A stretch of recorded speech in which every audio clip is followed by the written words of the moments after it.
It's 2 o'clock. Good afternoon. I'm Georgia Moylan with 2NURFM Hunter News. Newcastle Council hopes to pass a rate increase tonight to stave off an unpopular amalgamation with Lake Macquarie Council.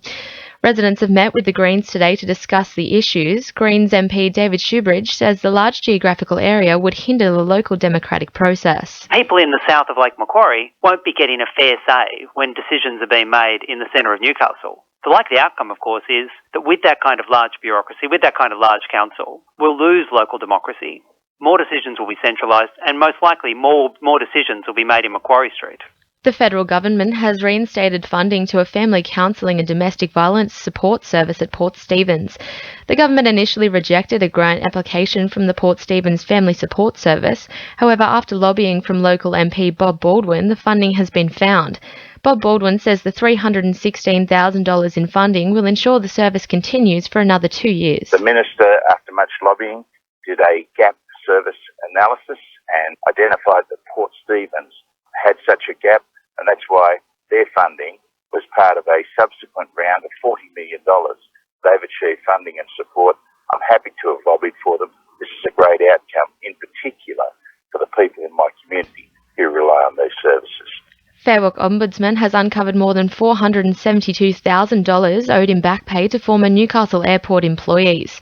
Marriott Airport Concessions has so far back paid over $74,000 and has committed to reimbursing all outstanding entitlements.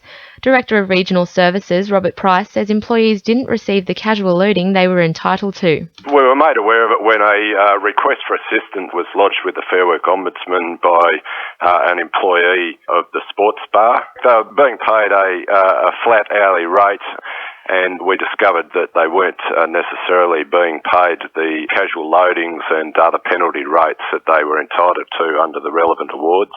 Hunter Valley Renewable Energy Project wells have been remediated amid tough market conditions. The Hot Rocks project, utilising underground geothermal energy, has been scrapped by the company Geodynamics.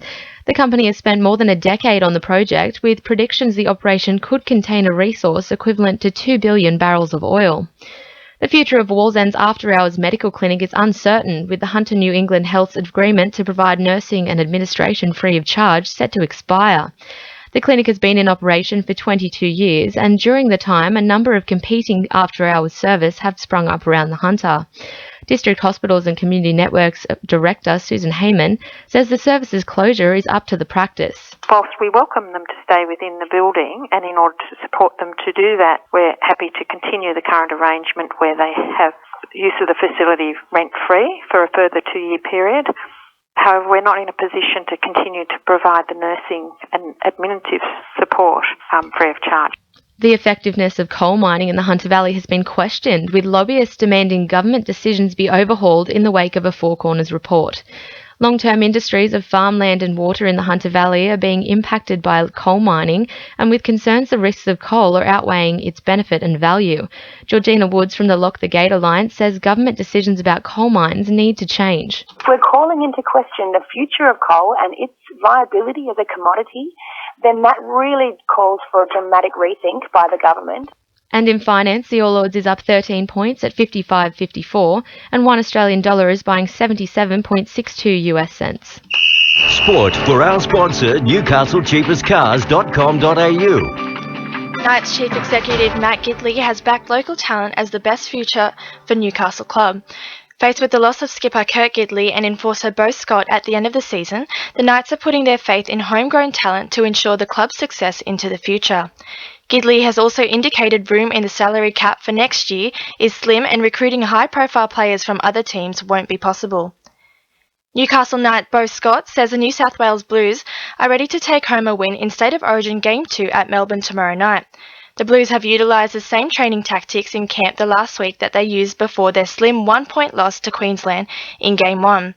Scott says there should be no concerns over the health of Captain Robbie Farah, who has been nursing a shoulder injury. He bounced into camp, nothing different. You wouldn't even know he had a shoulder complaint. So he's been involved in every session and in all the contact sessions. So his preparation's been great, and been no excuses for his shoulder on Wednesday anyway.